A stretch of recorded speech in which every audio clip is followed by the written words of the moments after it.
me test this.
Okay, hello. Hello, everyone. Welcome to the week 13. All right.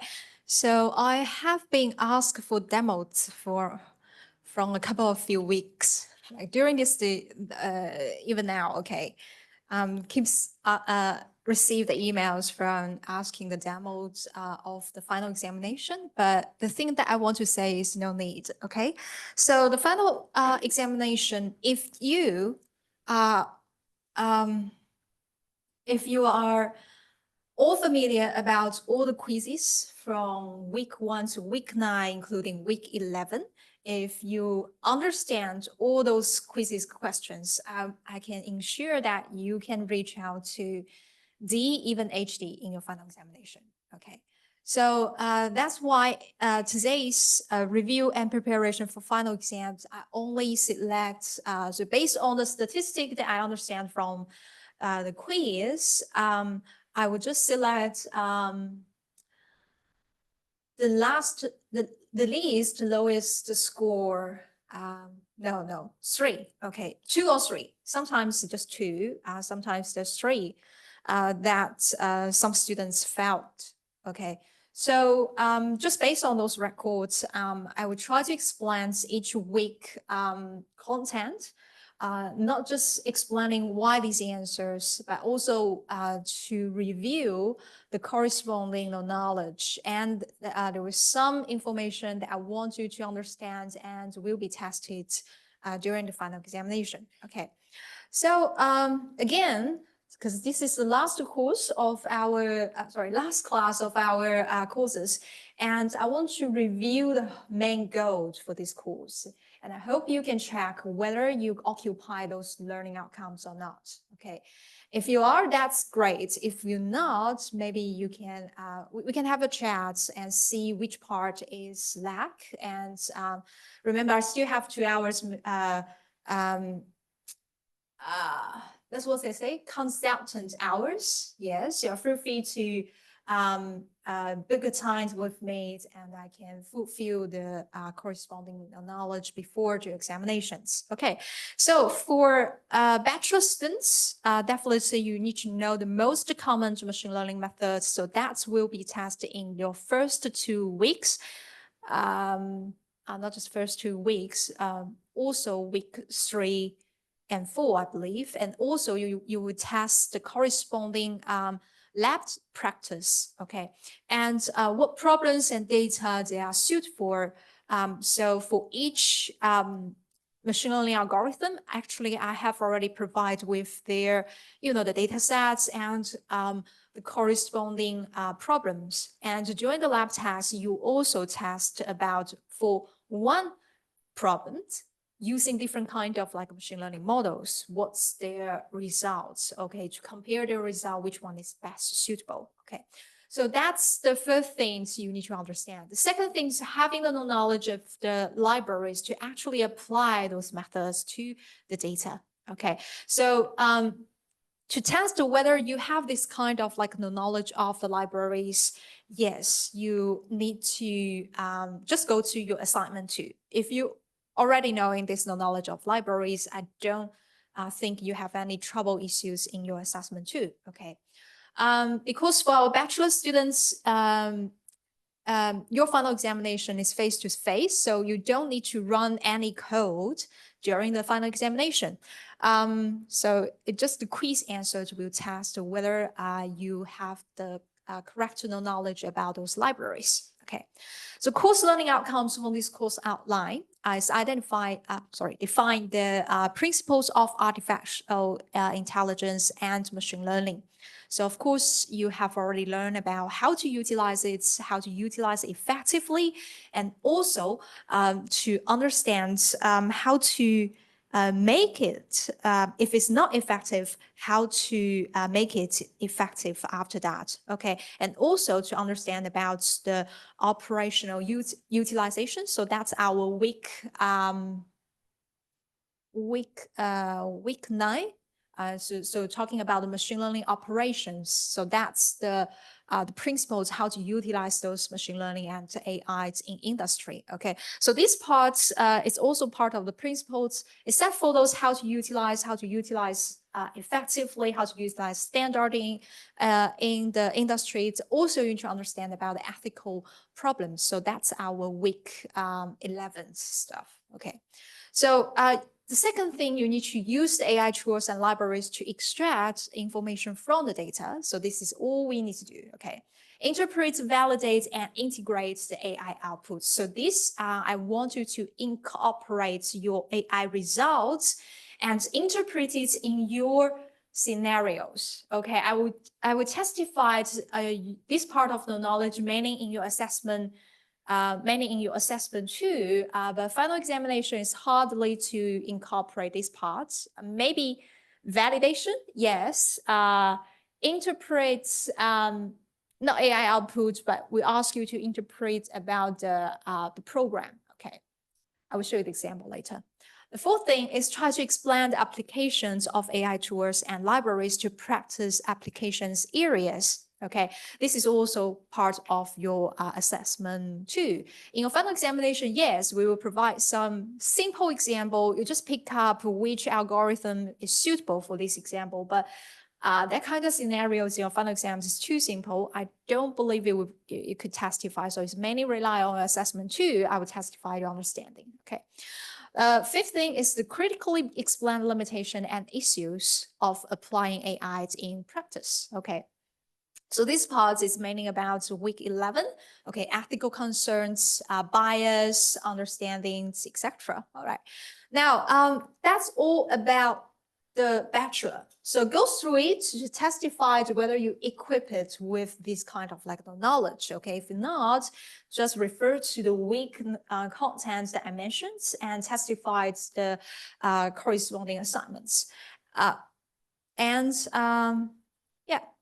For master students, things will be different. Okay, our master students, your final examinations is not face-to-face. Instead, you are online. Okay, because it's for our online students. Yeah, for our online students, we don't have any quiz. Okay, so your questions will be more complex. However, as I said, if you can understand all the quizzes answer, I believe you can reach out to the, okay. So comparing to the bachelor, master need to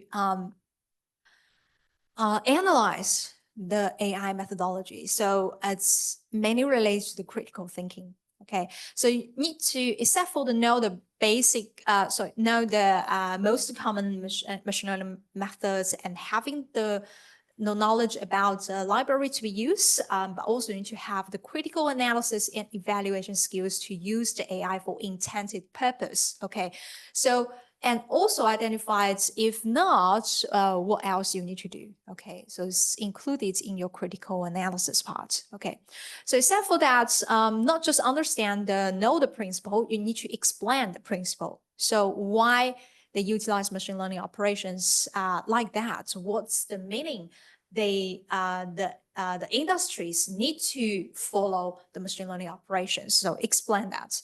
The second is use advanced AI tools framework and extract and analyze the information from complex data resources.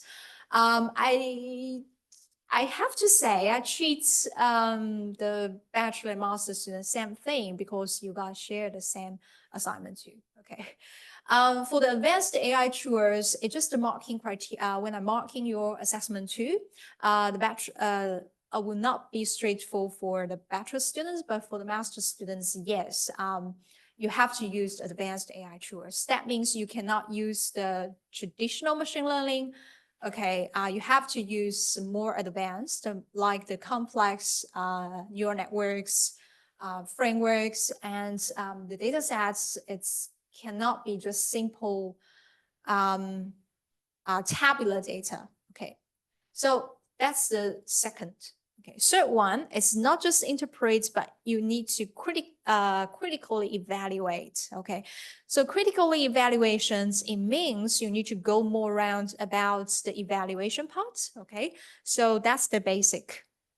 For example, for your assessment too, critical evaluation could be based on each methods you provided. Okay, so you don't know whether this algorithm or this modification could work effectively or not, but based on your previous understanding or analysis of the original model or of your initial fine-tuning methodologies, you decided to modify it like this. Okay, and for each modification, you are required to provide the evaluation results and critically analyze and provide the multiple options to see where could improve and do it one by one. Okay, and at the end for our online students or master students, you need to analyze the whole thing like overall, just to summarize, okay, why this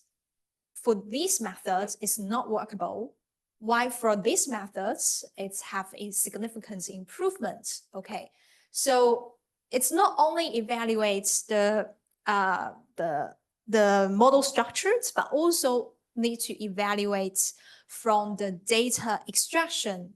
Okay, from the data quality to the algorithm selection to the hyperparameter tuning, etc. Okay, so that's the critical evaluations required for our master students. Okay, fourth, of course, to achieve the intended purpose, that means your analysis need to highly align with the intended purpose. Okay, with your scenario. The fourth, interpret, evaluate the application of AI tools and libraries to practical application areas. Okay, so for this part, it's because it's actually in your final examination. Okay, this is not for our bachelor students. Okay, for our master students, you need to in your final examination, we will provide you a snip of the code. Okay, so for this snip of code, you need to fulfill the required library. Okay, we will not provide the library for you. However, based on the snip of code, you need to give what kind of library needs to be imported. Okay, and to fulfill, if you want the expected answer or output, what else code you need to add it. Okay, so that's the evaluations, and you need to screenshot the expected output and paste in your canvas. Okay, so that's the interpret and evaluation of the application of AI tools and libraries. Okay, so the fifth one, critical evaluation of the limitations and issue of applying AI in practice. As I said, it's quite similar to the week 11. So it's the impact of using AI. So from the bias, fairness, all those ethical dilemmas to analyze it in your scenario. Okay, not just in your final examination, but also in your assessment too. Okay, all right. So after goes through all those goals of the course, I hope that after this semester's learning and assessments, you have well occupied of those knowledge. Okay. As I said, if not, you are free to book a consultation time with me before your final examination. Okay. All right. All I want to say is the final examination, it's worth 50% of the final mark. Okay. And for bachelor students, it's face-to-face. You will have 30 questions for multiple choice and 1 mark for each question. Short answer will be 7 questions. Okay. And it's 120 minutes with a 10 minutes reading time, and it's restricted open book. That means you are unable to bring your laptop. However, you are able to bring A4 sheet. Okay, so you can whatever you think you can unable to remember, you can print it in to that paper, and it's double-sided sheet. Okay, handwritten or typed notes. You can bring it to the exam. Okay, so this will help a lot. Okay, you can make this. You know, you can make the sizes smaller enough to obtain all the information you wanted. Okay. All right. So for as I said, for master students, the final examination is worth 40% of the final mark, and exam of it's the online timed exam. Okay. So even though one is online, one is the one is face-to-face, you guys started at the same time. Okay. Yeah, for master students, you don't have any quizzes. Instead, you will have 14 short answer questions. Okay, so it will including the program design, practice, and evaluation answers. Okay, so for master students, online exam is open booked. However, ChatGPT is forbidden. As I said, if you use ChatGPT, it will be easy for me to check because it can see the log. Okay, whether you currently typing anything and how long you're typing for one questions, how long you read one questions, time records is all, the time slot is all recorded in the Canvas. Okay, don't use AI tools. Okay. Place your answer to the exam questions on the Canvas and write your answers and or take screenshot or pictures. That's only for you need to run the Python. So make sure that for our master students, make sure that the computer you use to answer the questions, you have to prepare the Python related program. Okay, if you are unable to download the Anaconda or Jupyter or VS Code, you are feel free to use the Google Colab that I sent you the link on the early first few weeks of the announcements. Okay, go to that because your final examination will not your final examination, the code we ask you to run, it's not require any expensive GPU or CPU resources. Okay, so the Google Copilot is totally fine. All right. Okay, so that's all. Okay, not that's all. I have to mention that not just for the bachelor students, but also for the master student. Okay, all the students. INFT 2060 and INFT 6060. The final examination is must to attend. Okay, no matter how great the marks you obtained for from your assessment 1 and 2. This is the double pass course, which means if you want to pass, not only the final grades you need to pass, but also the final examination you need to pass. Okay, and the pass rate is the 40%. Okay, you need to at least obtain 40% of your final examination. You can pass the course. All right. So it's double pass. All right. Now let's move on to weekly quizzes. So for week 1 quizzes, all good, okay. But I just selected 2 that is under the 80%. 80% correct. Okay, so one is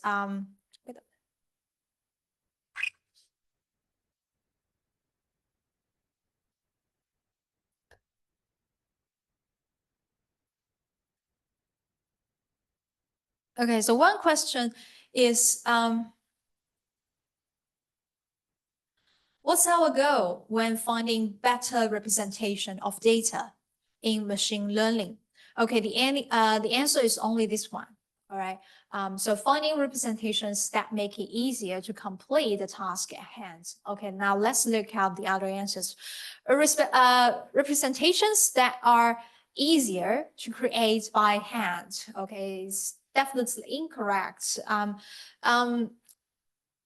Sometimes to identify the representations, normally you need to understand about what's the task. And sometimes you need to testify, okay, for this population or for this quality of the data, which kind of like the factor is the most will be most influence to your final examination.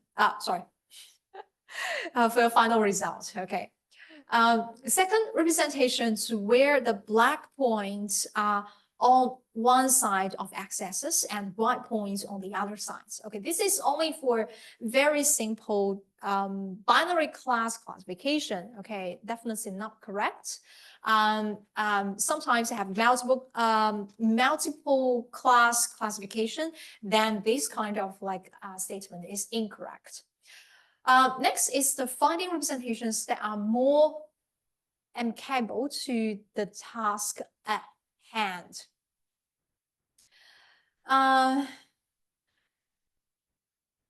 Now, actually, when we say the finding the task, this is normally for the convolutional machine learning. Okay. So because for the advanced AI, you don't need to find the representations by hand. Okay. You can, it's actually utilize the machine learning to automatically extract the representations from the neuron. Okay, so this is only for the conventional machine learning. Okay, for conventional machine learning, normally we only find the representations that related to this task and related to this task only. Okay. If you have more representations, it actually means it, and some representations not related to this task that actually will cost you more time to find effective one. And irrelevant representations or irrelevant features for this task will actually definitely influence the task. I mean the negatively affect the task result. Those representations that get us closer to the expected inputs, as I said, you need to select the representations. Sometimes the representations is relevant, however, it will somehow it's relevant to this task, but somehow more relevant to other tasks, and that will confuse the results. Okay, so for that kind of representation, sometimes if you remove it, it will not greatly influence the expected output. However, it will. Okay, sorry, it says it's get us closer to the expected input. Oh no, the representations cannot control the input. Instead, it's your input determine on about the representation. Of course, if you understand about the, okay, normally for this task, what kind of data you need to obtain. Okay, that kind of things could help you to get closer to the expected input. However, that kind of thing is not the representation. That normally is the characteristic or the characteristic of the whole data. Okay, representation is more specific. So that's why this one is the only answer. Got it? Let's move on. Okay, so gradient boosting is an instance of which of these class of methods. Okay, so the answer is machine learning method. Yes, its example is artificial intelligence method? Yes. Okay, so this is what we say to one thing. All machine learning method is the artificial intelligence method. Okay, artificial intelligence actually is the largest thing. It includes the machine learning and also include the deep learning. Okay, so when we say the deep learning, it actually include the machine learning. Okay, it just because we have convolutional machine learning methods, we normally say the deep learning is the neural network, CNN, etc. But actually, deep learning included the machine learning, but machine learning is not the deep learning. But machine learning is the artificial intelligence methods. Okay, so this is why we say this is the machine learning methods. This is the artificial intelligence methods. And of course, this is the tree-based methods because the gradient boosting is, we're later talking about this, it's actually the variance of the decision tree. Okay. So not just the gradient boosting, but also random forest. Random forest is another variation of the decision tree, and it's also another tree-based method. Okay. All right. Now,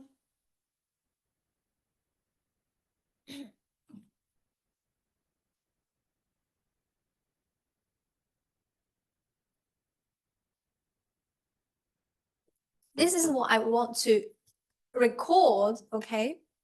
So what's the input? So basic content of the machine learning is the input, output, and error method, error measure. Okay. So why I want to list this here is I hope you, after you learn all about the complex machine learning, complex neural network stuff, they have like a lot, very long code to identify one neuron. However, if you want to understand that long line of the code, you want to identify what it's working, what's it working for. Okay, what's this task the model is defined for. You don't need to look at like how many layers, like etc. The only thing you need to focus on is the input, output, and error measurement. Okay, so understanding the input, output, and error measurements, you will understand about what this model is doing, what kind of task. Okay, so for example, if it's a classification task, the expected output definitely is not infinite, it's finite. Okay, so that's the classification. If the output is infinite, then it's the regression, right? That's the regression course. Okay. So if it for the classification part, if the expected output is just 2, then that we say this is the binary classification. If it's more than 2, then we say it's the multiple class classification. Okay. So this is what we say the type of the task. However, if you want to further understand about the machine learning program, then that like this long code that they try to figuring out, you also need to look at the input data. Okay, input data will determine on the type of the input. For example, this is an image classification. This is a image to text classification. This is an audio to text classification. That's the translation, right? This is image to image, then that's the modification.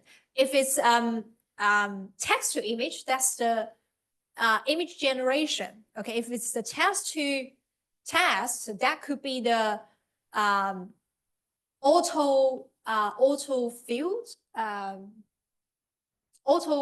code, auto generate code, or Q&A. Okay, so understanding about input and expected output will help you to understand clearly about this task, no matter how complex the CNN, the RNN, the LSTN codes you're looking at. Okay, just find out input and expected output. And this is also your final examination, not only for the bachelor and but also for the master students. Okay, I will give you a very long code and I will ask what this code is working for. Okay, what model is this code? What machine learning task is trying to solve? Okay, and then you need to go look at the input data format. Okay, what's that format? If that format is definitely a one hot embedding, then that's the input is text, right? If it's definitely code like a the image shape with the three shape, for example, HCV or RGB, etc., then that's definitely the image. Okay, expected output, just look at the output layer. Okay, and you can get the expected output. And finally, the error message. Sometimes expected output is infinite, however, it's the binary classification. What kind of cases could that be? It's logistic regression, right? Logistic regression, it's different. Sometimes it's for the classification task, right? Because it's just a binary and they have the threshold to differentiate them. Okay, so that's why no matter how complex the code is, if you focus on these 3 points, it's very easy for you to understand what machine learning projects you are working on. Okay, so there's another thing, although it's not belong to the quizzes I listed, but it just based on my well, it shows good statistic. This kind of like quizzes shows good statistic on Canvas. However, based on my my understanding of the previous final examination, lots of students will get confused about the change representation. If we change the representation, okay, what's the shape it will finally be? Okay, so if I say this is the RGB and the shape is 600, 400, and 3. And when they want to change the representation to the HSV, what's the shape after we change it? HSV, that's the 3 channel and exactly the same. Okay, 600, 400, 3. And however, if we want to change it to the grayscale image, then what else? Grayscale, 600, 400, and 1, because we only have 1 channel. Okay. But 600, 400, will we need to change that? No, we don't need to. Okay. There's no complex calculations here. Okay. So this is because the previous, they always get wrong about these questions. So it definitely will show in your final examination as well. I just changed the, the scenario. All right, finding better representation. So that's part of the previous quiz questions. So again, just like to review the central problem in machine learning and deep learning is manifold transformation data. So in other words, it's to learn useful representation of the input data representations that we get us closer to the expected output. Okay. So normally, to understand whether this representation is always say the good quality is if you say I do have similar question in final examination, but will be totally different, more complex scenario. Okay, but the solution is in the same what we say that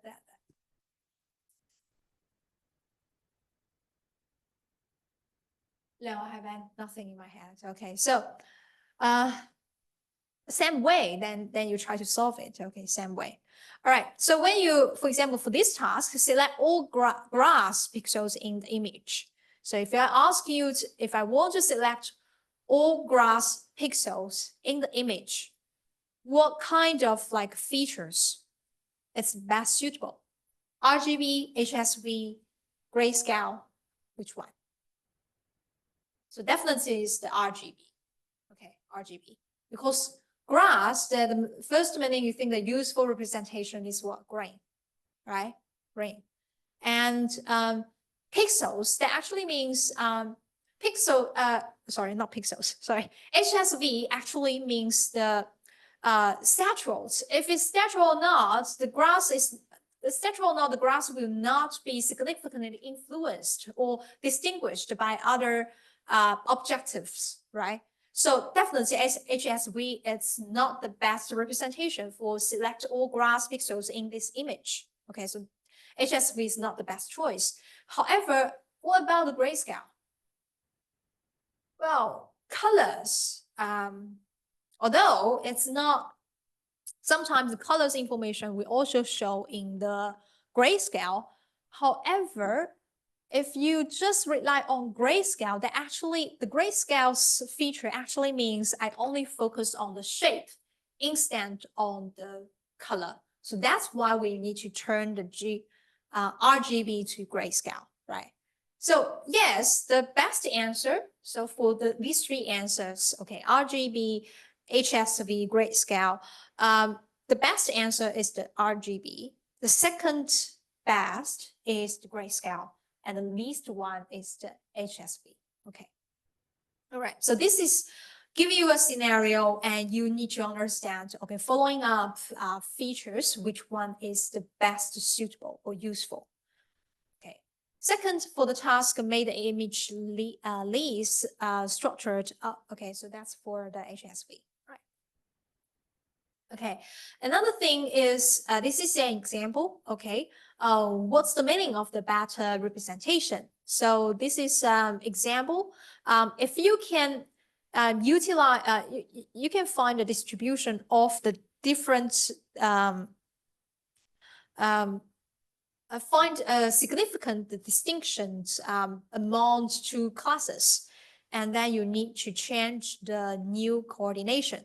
So finding the new representations, actually just finding the new coordination. Okay. All right. Except for that, because we mentioned about the machine learning, deep learning stuff. Okay. Here I want to say about this is part of AI. Okay. Part of AI, but conventional machine learning algorithm includes logistic regressions, naive Bayes, support vector machines, decision tree, random forest, gradient boosting. Okay. We will talk about those in detail later on. Okay, I will not touch too much about here. The definition about the deep learning is also include deep neural network, convolutional neural network, recurrent neural network, transformers. So for our bachelor students, definitely one of the code you need to analyze is from deep learning. I will not test your understanding about the convolutional machine learning algorithm because that's too simple. However, for our master students, you need to understand, you will be given two code snips related to deep learning. One is to understand what's going on. Another one is require you to fulfill the code and give us run the code and give us the expected outcome. Okay. All right. So that's what I want to say. Okay. This is, I want to put it here because if I copy paste the slides in the later week, that's too much slides. So I just want to use these slides to review the relationship between those algorithms. Okay, so random forest decision tree is the basic. Okay, flow chart just look like this. This is a decision tree. Well, the random forest is the examples of the decision tree. You can consider about it's the they have multiple those trees, and they consider the results together. Okay, they have multiple trees, and you can consider the final result is the bagged trees. That's the same thing, bagged trees. Okay, the bagged trees is different from the boosting. Okay, the next one is gradient boosting. Boosting is different. Boosting is they only have one tree. However, within each subtree, they will have trees. Okay, so that's the different things. Okay, sounds like the you can consider the leaves will have the random forest kind of stuff. Okay, so that's the boosting. Okay, so boosting is different from the bagging. Okay, so that's what we say. This is the bagged, ensembled, or what other words you can find. Ensembled, boosted, yes, and they utilize independent trees. However, gradient boosting, they are dependent. Okay, the trees they use boosting is they will related to each other. Okay, so that's the boosting. All right, so that's the difference between the random forest and the gradient boosting. We'll definitely ask you the difference between these two. Okay, both for bachelor and master students. Okay, now week 2. So week 2, here, all right, so which of the following support, as you can see here, okay, totally you guys answer great. The 2 lowest is they both actually have the great accuracy here, okay. Which of the following support GPU acceleration? Matplotlib, that's for the, image show up. So don't need the GPU acceleration. Pandas, sometimes we're confused about pandas because pandas normally utilizing the machine learning and deep learning, right? However, pandas is normally utilized for data operation to work on the feature extractions, feature data preprocessing, feature extractions,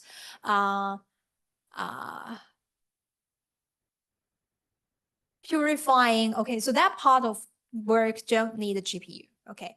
TensorFlow, yes, because TensorFlow we will require it to normally utilize to train up deep learning models, etc. Okay, so that's TensorFlow. Another one is the PyTorch, right?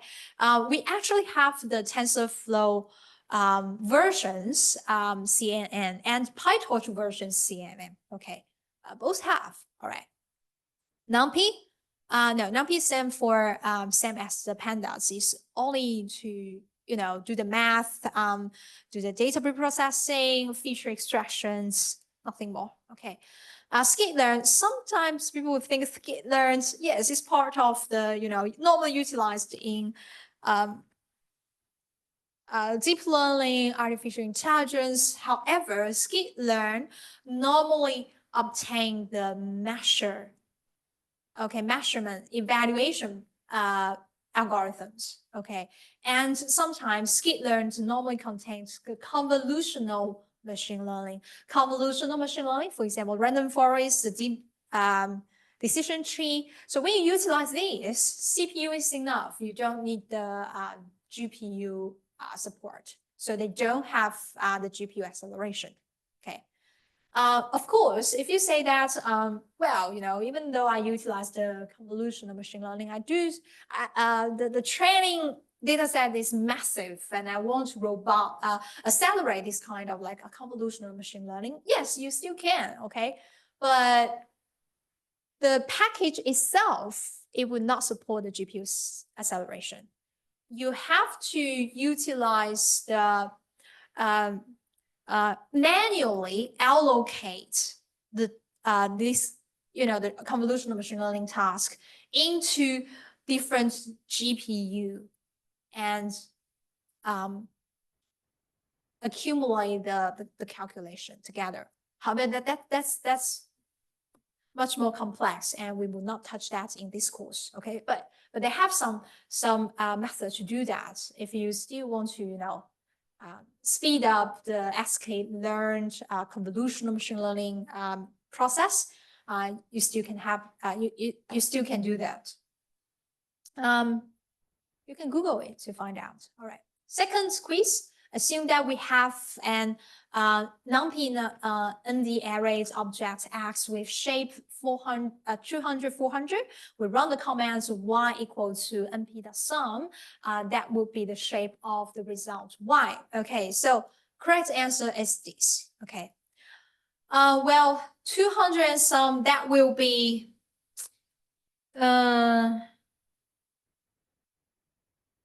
What kind of will be 200 and some? 200 and some, and it's you just need to change. Okay, I want to hear. You just need to change here as axis is equal to 1. Okay, axis is equal to 1. That means axis is.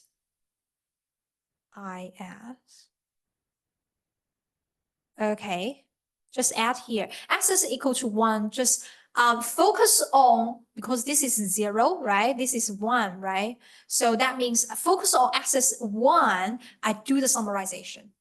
Okay, so at the end, the result will be 200 rows. Okay, and for if you want to reach to the 600, no, you can't. There was no complex math here. If you want to reach to the answer 200 and 400, no, don't do the summary. That's the answer. Okay, so if the axis is 0, what will be the answer? If axis is 0, result shape. What's the result shape? Any idea? Okay, I'll give you the option. All right. Common 400. Second option, 400 and comma. Which one? A or B? A? 1. B? No one will B? But B is the correct answer. Okay, so this is how I change. You need to understand the quiz answer, and in your final examination, I will do the similar, change the question like this. So to make sure you truly understand what's going on. Okay, so this is why I say, even though you pass all the quizzes, it doesn't mean that you can obtain the D and HD. But if you understand each quizz's no knowledge, you definitely can get the D and HD. Okay. So that's the thing. All right, I want to erase it. So axis is equal to 1 because we utilize it in the lab. So I will test it. Of course, there was something that's more complex. There was one thing's called keep dim. Okay, keep dim. This parameter will also influence the will also influence the results. However, we never utilize this. We never ask you to utilize this in your lab or lecture. So we will not test this. So no worries, we will not test the things that you are not familiar with. Okay, we will only test the things that you are familiar with, but you just need to ensure that you understand, you really understand what you learn. Okay, now move on. Why I can't erase it? Okay, now let's move on. Okay, so those package, just remember, okay, NumPy is for computing, Panda, data logging, manipulations, Matploit, visualization. Libraries like the Skitty and XGBoost is for conventional machine learning. I always call it convolutional machine learning. If I say it wrong, pardon me, okay? So deep learning frameworks normally utilize TensorFlow, PyTorch, JAX, Hugging Face. Someone called why Hugging Face cannot accelerate the GPU? No, it can't. Hugging Face is just a project like the encapsulates, but the exact thing that accelerate the support the GPU is still the TensorFlow and PyTorch. Okay, so another thing, package manager allowed us to install the specific version of the package. So PIP is the package manager included with the Python. Conda is the package manager included in the Anaconda. Okay, Anaconda is actually a kind of like tools that help you to manage the environment, especially the virtual environment.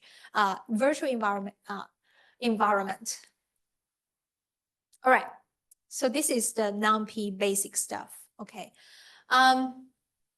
It's include a rank. This is the number of the dimensions axis. So for example, this one. Okay. What's the rank for this one? It actually have just one axis, even though they have the long stuff, but that's the exact value. The dimension is still one dimension. Okay, so that's the one. That's the rank is one here. Okay. So A shape, what's the shape here? Shape is not only the dimension, but also the tuple of the integer given the size of that along each dimension.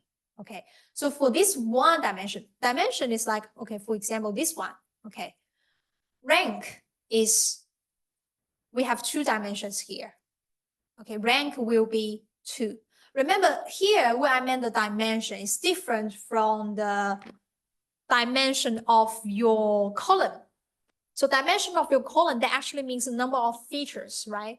Dimension of the shape is the dimension 1 and 2. Okay, so that's actually ask the dimension of the rank. So this shape is 2. Okay, rank 2, shape 200, 400. Okay. Data type contained in the tensor, you can check. For this one is the integer. Okay. No, sorry, not integer. It's the MP array. It's the MP array. Okay. All right. So this is the few terms you need to understand why it's important. As I said, you need to understand about input and output and loss function. You will understand about the machine learning program, right? However, how to identify about the input data if just given you a code? Format, okay. Rank, shape, data type. Okay, utilize these things to understand about the data type. Slicing, this is just the basic. I just want you to clarify how those basic slicing will change your shape and change the dimension. Okay, that's it. All right, week 3 quiz. Week 3 quiz, I actually included 3. Okay. Which of the following does the machine learning model consist of? Parameter? Yes, definitely. Dataset? No. If you want to understand the dataset, you need to do some inference attack. Okay. But the raw dataset is not here. Okay. So incorrect. Hyperparameter? Yes. Charges? Definitely no. Inference? Well, inference is in here is actually mean the testing process. So testing process is how to utilize the machine learning, but it's not consist in the machine learning model. No answer, definitely is no answer. Image, we have an image classification dataset with 3 classes: cat, dog, kangaroos. In the dataset, we have 100 image with cats, 50 image of dog, and 150 image of kangaroos. Okay, I will say because this is a very low, only 70% understand it correctly. And even this 78%, some students may answer, multiple answers, but no, okay. So the thing is, I actually create a very similar scenario in your final examination. Okay, so I just changed the scenario and the figures, okay. So now tell me, what's the best consensus accurate baseline a naive model could easily achieve? How this 50% calculated? Okay, I'll just tell you, okay. So for naive Bayes model, it's actually focused on the majority of the class here. Okay, the highest classification of this majority is its accuracy. It's common sense accuracy. Okay, so among these cat, dog, kangaroo, which one is the most always the majority class? Definitely kangaroo, right? And now you just understand the prediction results of these kangaroos accuracy, and that's the best common sense accuracy. Okay, so for this kangaroo, what's the percentage that you can classify it correctly for the if bias? The if bias is just based on the possibility. We'll talk about it in detail later. I just want to show you the solution, how to answer this question. Okay, it's 150 based on the amount of the image you given is 100 plus 50 plus 150. So that's 300. Okay, 150 divided over the 300, then that's the 50. Okay, so now if I change the record, okay, tell me what's the answer. For example, this one is a 50. I change this to 50. Okay. 50, then what's the answer? You can use the calculation, I don't mind. Yes? Let me calculate it. Because I just randomly changed one figure, okay.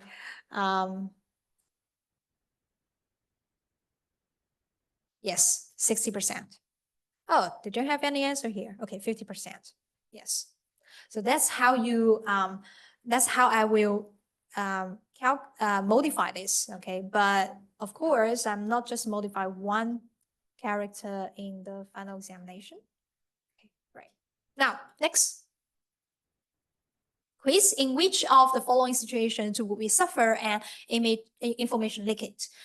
First, we split our dataset into training, validation, test data. We trained the model for 20 epoch on the training set. After each epoch, we calculate loss on the validation set. Once the validation loss start increasing, we stop training and evaluate once the once on evaluate once on the test set. With these situations, information leak. The information leak is normally related to the overfitting and underfitting. Okay, so if it's overfitting, that actually means so this is the basic idea of inference attack. Information suffer from information leak. It's if it's overfitting, it will perform very best on its training data and will perform badly on its test data. So comparing about that, we will get the information. Okay. For this one, if we, as you can see, is that once the validation loss starts increasing, validation loss is normally keep going down. Okay, when it increase, that actually means it starts overfitting. Okay, so it starts overfitting. Validation. What's the validation during the training? It's act as the testing data, unknown data. Okay, training is acting as the train data. Okay, so when the training losses keep going down and the validation loss is up, that actually means this model performs better because loss going down on the train data instead of the test data because the validation loss is going up. Okay, so that's incorrect. Second, we first split our data into training tests. So we then train a model on the for the 15 epoch. During this, we calculate the validation loss during a random subset of the test set. Once the random error starts decreasing, we stop training and calculate the final task loss on the entire test on the entire test set. So validation starts decreasing. That actually means it actually don't learn anything. They don't learn anything. Okay. Sorry.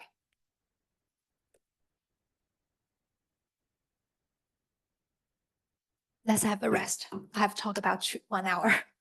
I need to be quick for the later on week. So perhaps I just talk about the weekly quizzes. I will not go further on the knowledge because all those knowledge, it's a copy paste from my previous slides. And if you still don't understand that, you can go back to my previous slides. Okay, lecture. Let's go back to 213. Okay.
I want to ask one more thing. So for tomorrow's lab task, will you guys prefer Q&A online or Q&A face-to-face? Online, face-to-face? Face-to-face? Okay, then we will have the face-to-face tomorrow.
All right, guys, welcome back.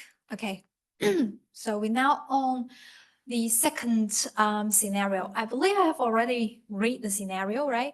So let's analyze this scenario. So they actually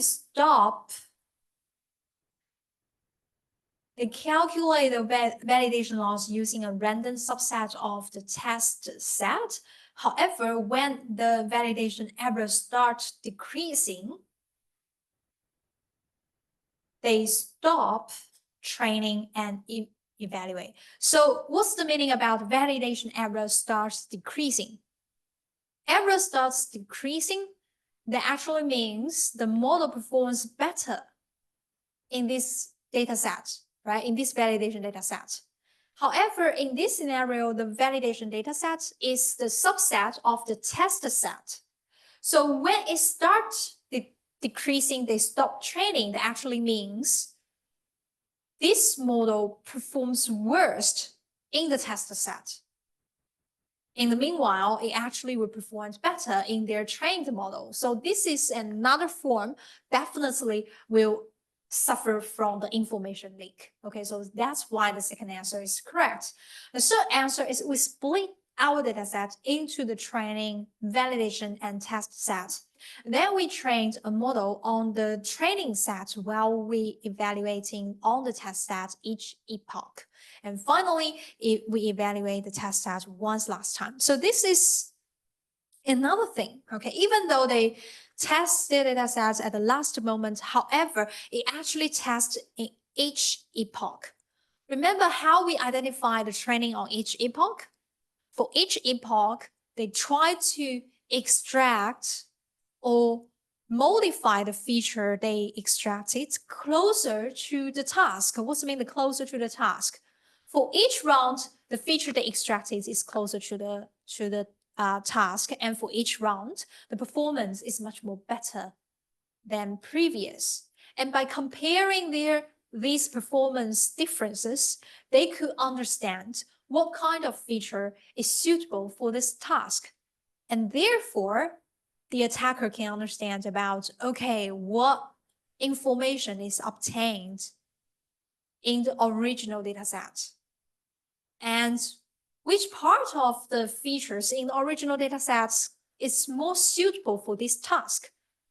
Okay, so this is definitely will lead to the information leakage. Although it's not the training and testing difference, it's the difference among each epoch. While they're learning, they exactly understand about its training, its learning detail. The last one, we split our data set into training and test data. We train a model on the training set and then evaluate on the test set. It didn't give too much information. Maybe their training is quite robust. There's no underfitting and no overfitting issue, and therefore there was no information leak issue. Okay. Well, maybe they have some overfitting issue, but it's not indicated here, so we don't select that. All right. So this part, yeah, just want to mention supervised learning, we're including binary classifications, multi-class classification, regression. Well, for our final examinations, I didn't include unsupervised learning, so but if you're interested, you can review the unsupervised learning in our week 3, okay? Yes, this is just remember this figure, okay? Underfitting and overfitting, especially for our master students, okay? Both, okay? You guys are quiz, master short answer, okay? Remember this image, okay, to identify where is the underfitting, where is the overfitting, which one is the robust fits, okay? So next time, if I give you the 2 pictures, okay, of this kind of like validation lost or testing or training lost, okay, training lost, and then compare them, you need to immediately identifies the status for this model, whether it's overfitting and underfitting. Okay, and for master students, you need to further, after identify the overfitting and underfitting, you need to identify, okay, how to deal with the overfitting issue. Okay, why they have the overfitting issue. Okay, because of the time, I will skip this part. Again, this it's very basic thing. So even though simple, I would definitely testify to it in the final examination. Okay, pick up one. If you identify this is a classification task, pick up one, which one is your measurement, okay? And give you need to understand how to calculate the accuracy, how to calculate precision, how to calculate the recall. Okay, this is in your short answer questions. Okay, and if it's a regression task, okay, what measurements you can choose? Mean absolute error and mean square error, and how to calculate them. Okay, so the previous is one short answer questions. Okay. Now, things to keep in mind about the model evaluations, it's data representations, error of time, redundancy in your data. Okay, now we go to week 4. Week 4, the first is each of the method is based on the decision tree. I don't want to explain that, but yes, okay. Regression tree, classification tree, they are all tree. XGBoost is the gradient boost, plus version.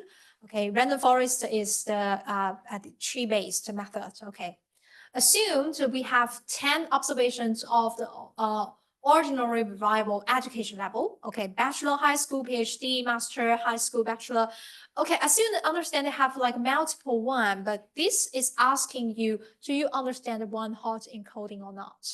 Okay, so for one hot encoding, no matter how repeated, okay, then they will have, you need to calculate the unique, okay?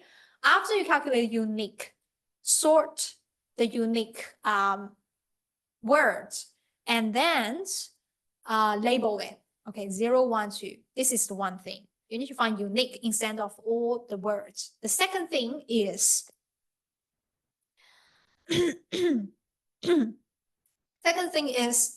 one hot encoding for each observation or for each row, sample, okay, for each word representation, it will only the lengths, not lengths, the length is the unique words in their library, but also it's only have one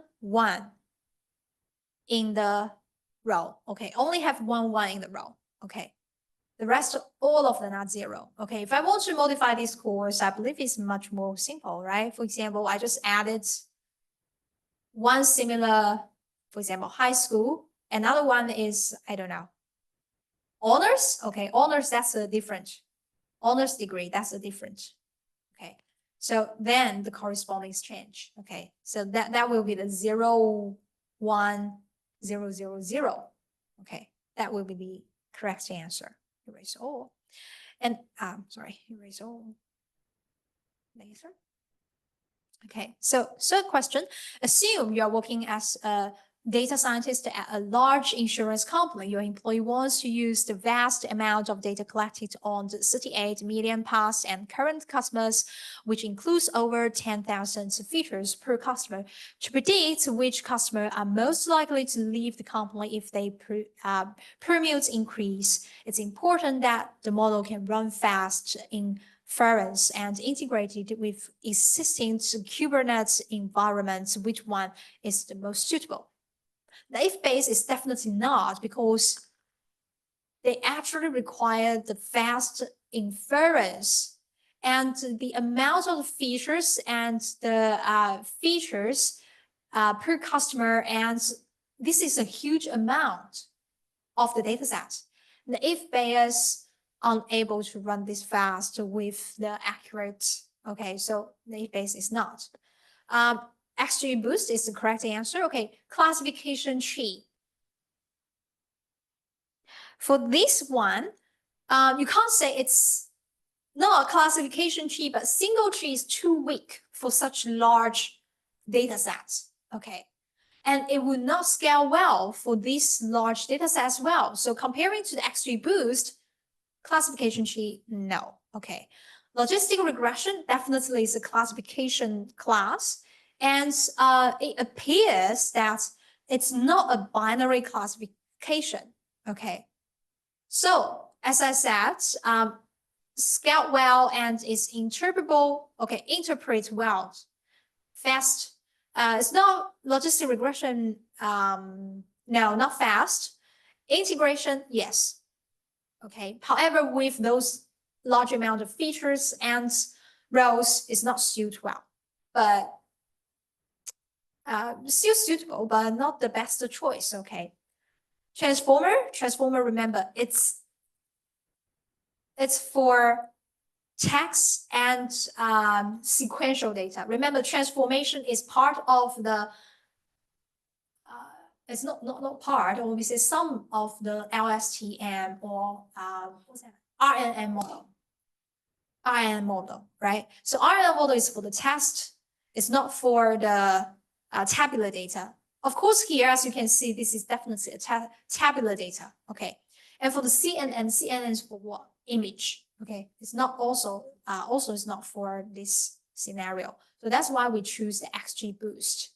It's excellent for the tabular data, can handle a large amount of the data sets, and can easily deploy with the Kubernetes and fast inference, and not good intercept, however, still able to intercept comparing with the AI, advanced AI tools. That's what we call deep learning. Okay. So as I said, I won't talk about this because I don't have enough time. We're still in week 4. Okay, now week 5. Assume that you are working on a deep learning model. You are currently stuck with the problem that the training loss is not decreased. Remember, training loss is not decreased, stuck here. So which of the following are useful things to try to overcome this problem? Increasing the number of units per layer. What's that actually means? Number of units per layer, that actually means I want to extract more features. Okay, so sometimes it's not decreasing. That actually means it's not learning enough. Okay, so it's not learning enough. That actually means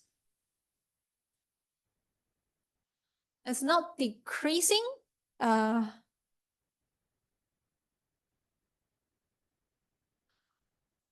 It's not learning enough, or it's learning enough, but based on current, it's not learned.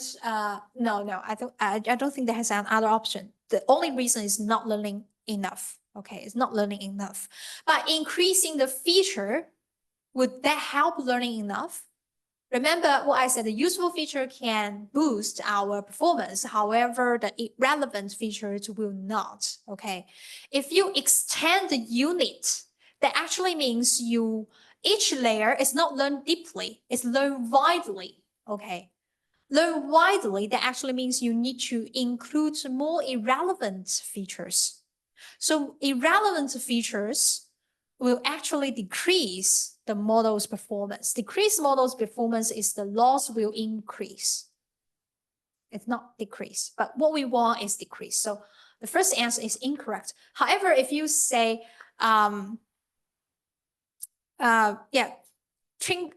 tricking the batch size, maybe we wanted to, so for example, from this batch size, the patch of the information maybe learned it's not suitable. Maybe it's not enough, or it's less, okay? So it's depending on, for each batch size, it will run the different kind of like epoch. But I think that if you add another thing, for example, number of epoch, I will say yes, okay? Just monitoring each epoch, the training loss. I would say add that as well. Trickling the batch size, if it's in case that, for example, the training loss is dropped significantly, or it's dropped slowly. Okay, so drop slowly, that actually means they might have slowly and significantly, that's different things. Okay, drop significantly, that actually means the loss is dropped from, for example, 10 to 1. That's significant. Fast actually is not the loss, it's actually the epoch. So for example, if they drop loss from 10 to 1 in one epoch, that's fast. However, it dropped 10 to 1 from 10 epoch, that's low, that's slower. Okay. But adding the batch size is we want to find out, for example, this drop 10 to 1, instead of observed it in the one epoch, we want to observe it in 10 epoch. Okay. Just give more detail to observe the learning curve. Okay. Trinkle the batch size. Sometimes you might need to look more general. Sometimes you need to look more detailed. So trinkle the batch size. Change the learning rate. Normally, if there have any problems, change the learning rate. Okay. Trying the different optimizer. If you do everything, change the optimizer. Okay. Adding more layers. It's not decreasing. But actually, sometimes I would say adding more layers is a flexible work, but sometimes it will lead you to learn adaptant information, okay, more deeply. But more deeply, it's in fact your validation loss is not in fact your training loss. So I would say that this one, I would say is correct. Okay, I would say this one is correct. Okay, adding more layers. Adding more layers could increase the training loss, however, will not increase your validation loss. But this one, if I'm not saying it correctly, maybe you need to check on your experiment to see whether it's work or not. Have anyone completed your assessment too? What's your observation here? If you add more layers, would the training loss decrease? Or would the training accuracy increase? I cannot remember. This one is based on some experiments results. Okay, if you want to check that, just run about the units and add more layers. Okay, so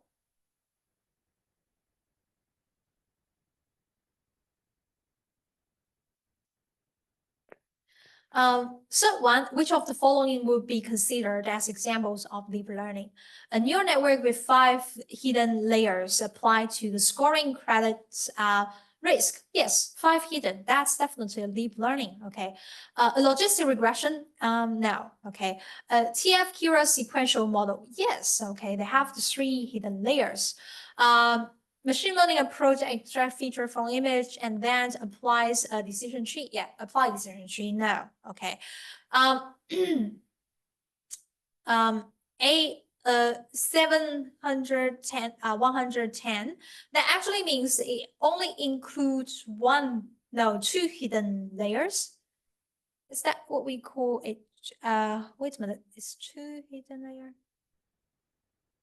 Yeah, it's 2 hidden layer. 2 hidden layer and output is 10. Okay. 2 hidden layer MLP, multilinear progression.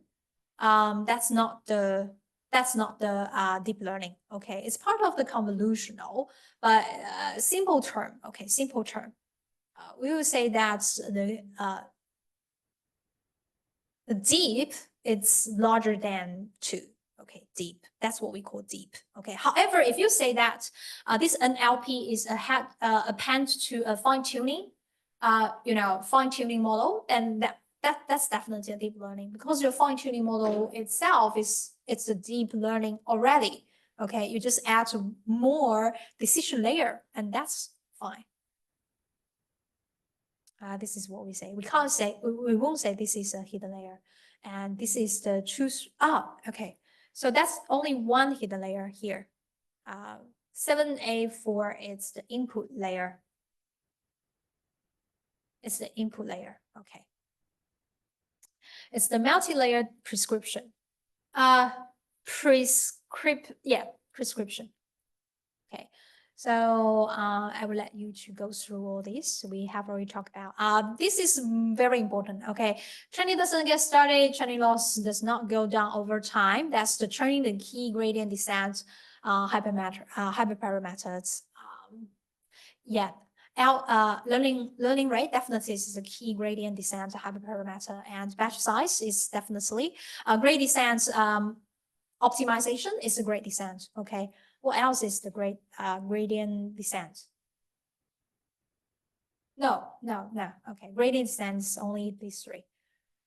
Even batch size, I don't think it's the gradient descent. Okay, 2. Okay, and model does not generalize. So that means the models does not beat a common sense balance, leverage better architecture periods, and model is not able to overfit. That actually means it beats a common sense baseline, but validation loss does not stop decreasing. So possible solution is increasing the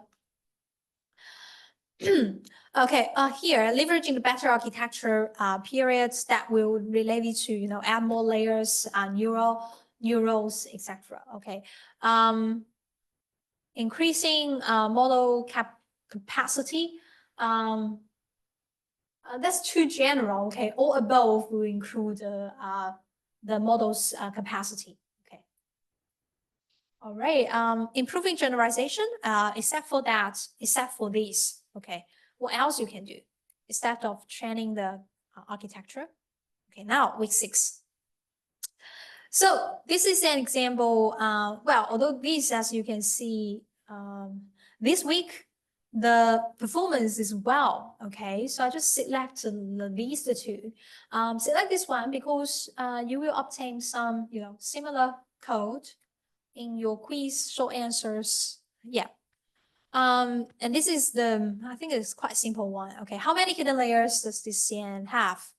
Okay, hidden layers, remember, this is not the hidden layer, this is input, okay, and this is a hidden layer 1, 2, this one is not, okay, this one is not, 3. This is the output layer, okay, this is the output layer. Input, output, excluded, and the rest of the learnable layer, that's the hidden layer, okay. As you can see, only consider layers that have learnable parameters. Okay, this one.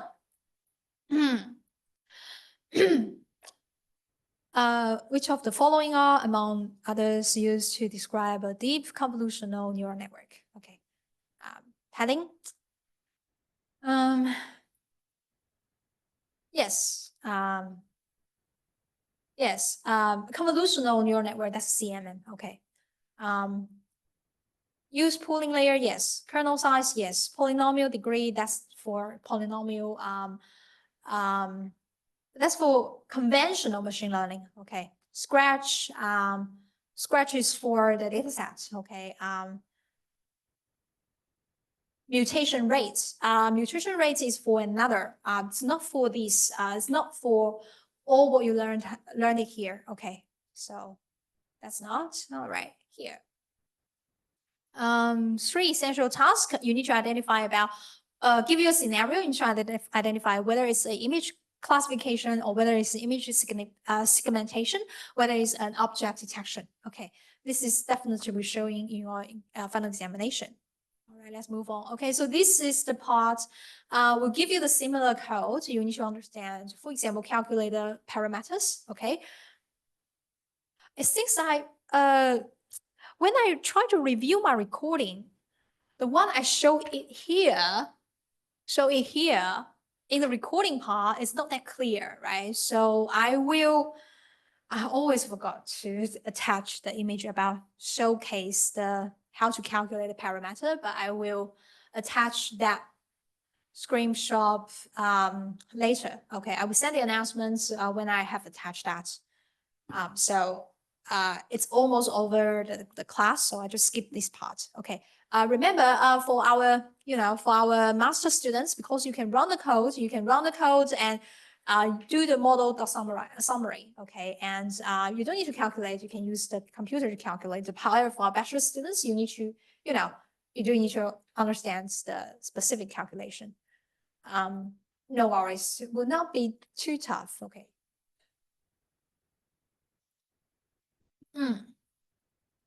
All right, pooling layer, you need to understand all about these things. Okay, week 7. Which of following approach to retain the information about the word order? Okay, multi-head attention layer. No, it will not. It will not. It will inform about the word, but it's not remember the word order. Okay, So that's the attention. And the attention is end to end. Back of words, no, it's just, back. So they don't have any. Street charm, will, yes, will, street charm, will, because the street charm, street ground. Street ground will attempt the previous, current, and next. Okay, that's the word order. Word level, no. Okay, character level or word level back of words will not obtain any word order information. Transformer, positional encoding. Yes, positional encoding actually will include the word order. Positional, this one, okay, you need to understand from the coding about which line is position encoding. Okay, it's definitely showing you in your short answer question. Okay, LSTM, yes, LSTM is for the test sequential model, right? LSTM, and that's also for the sequential. So sequential, word order. Image, you have a data set of 132,000 examples with vocabulary size 15,000, and you are building a transformer model with embedding dimension to 512. How many parameters will your word embedding layer have? So how could I say this one? I will just summarize because it's almost the end of the course. Okay. I will send a screenshot about that week's how to calculate the parameters online. Okay. Yeah. So what useful results could, so this is the MLP task. As I said, you need to understand about, give you a scenario, you need to understand about which task it is, okay? Other back of words, sequential, yeah, word embedding, yeah. LSTM. Okay, remember this code. Okay, so where's the embedding code? This is the embedding code, and you need to understand about, okay, yes, this input dimension is, what's the meaning of this and what's the meaning of that, okay? Do I need to go over? Yes, I go over this one. Okay. So the purpose for the embedding is to convert integrated encoded words into the dense vector of fixed size. Okay. So for example, to what fixed size for this embedding is output. Output. This is input. Okay. Output is the purpose. It fixed to the 256. This fixed size. Okay. This input is actually the size of vocabulary. Output is specified the dimension of the embedded vectors. Okay, if I set it here, the embedding of the dimension of the 512, that actually means here, it's in here, output dimension is 512. Okay. All right. Attention. Okay. Understanding about attention. In the attention, you need to understand about the position.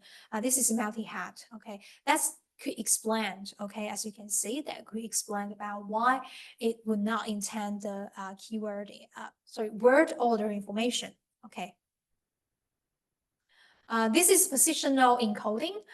Okay, you need to understand about positional encodings, encoding and recognize the position encoding here. Okay, so these two, if they have two embedding, one is the code token, one is the position. That's definitely the positional encoding instead of the simple encoding. Okay, positional encoding. Embedding.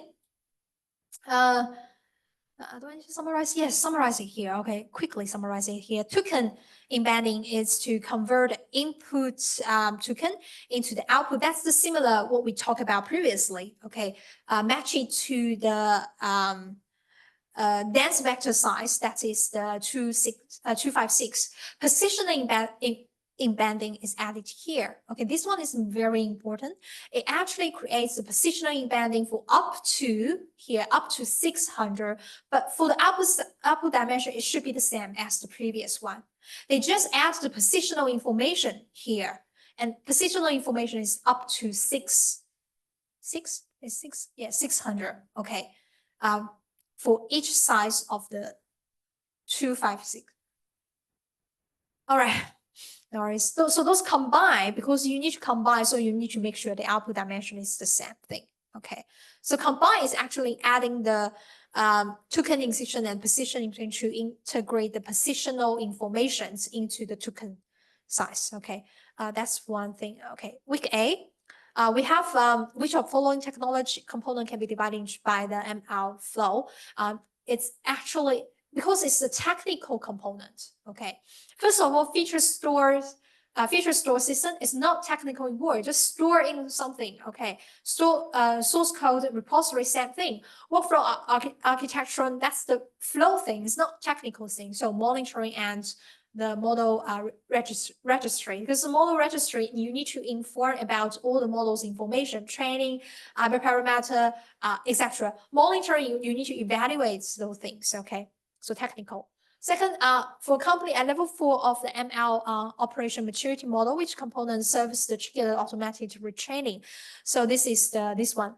Automations, you need to make all the things automated. Okay, so that could help automate retraining. So make it routine. This process is to make every model training routine. That's the workflow orchestration. Okay, which of following computing discipline does not leverage information systems and computer engineering? Definitely machine learning and data energy. Okay, remember this one, so you can answer all the questions for the previous quiz. Okay, level of maturity is very important. You need to understand why distinguish the level 3, level 4, and 5. Level 4. Okay, week 9, finally, week 9 quizzes is when working with the DAL-E to generate the image. What's the component that actually generates the image pixels? Okay, so in here to generate the image pixels, remember that DAL-E generate image is to text generate image and image to image. Okay, it's the text that guide image generation. Okay, text is using other words, but guided image generation, that's the VQVAE. Okay, diffusion process, it's a different thing. It's not in the DAL-E, okay, diffusion process, but it's kind of diffusion process. You can, the part of the world, you can see diffusion process is add the noise into the dense layer. Okay, it's completely different context here. Vision transformer, no, okay, DAL-E, VQVAE is not the vision transformer. Okay, GAN is another round of the transformation. They have the feedback. Okay, automatic feedback stuff here. CNN, no, okay, it's more complex than CNN. Okay, what's the main difference between the discriminative AI and generative AI? I can tell you this will definitely show in your final examination. Okay, so the answer is the discriminative AI recognize and classify existing data, while generative AI creates the new data. So this is the image generation you need to understand about. Okay, so this is how to text with. Okay, so you can see the DAL-E transformer is actually working with the words. Okay, and VQVAE is working on the visual. Okay, remember this one. This is the diffusion model. As you can see, is completely different from previous. Okay, previous is visual code book. This one is adds the noise to each pixels. Level of automation.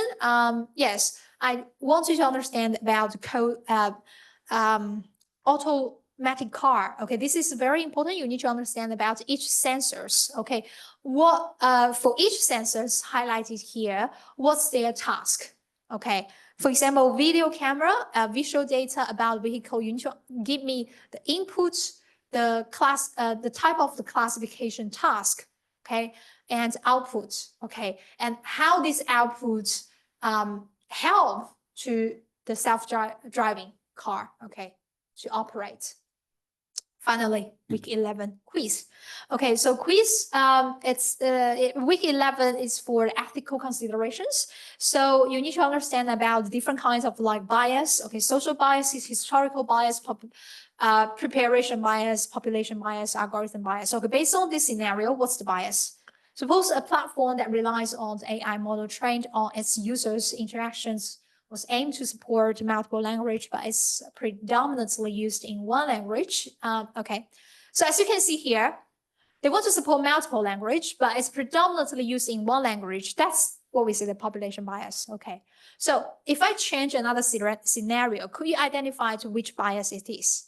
Okay, make sure you do that. I will not show any cases here. Okay, can AI themselves be copyright? Okay, for here, although in the class we discuss about whether AI model themselves can be copyrighted or not, definitely is not, because they are considered mathematical functions. And but sometimes when we say it's not copyright, maybe it's open sourced, that's they don't have any copyright issues. But here we have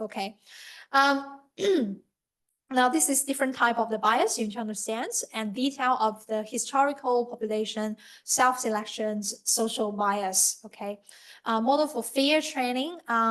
Yes, can AI generated content be copyrighted? Okay, so great, that's all. Any questions? Great, then we'll good luck for your final examination. Okay, for lab tomorrow, I will be there for Q&A. Okay, see you then. Bye.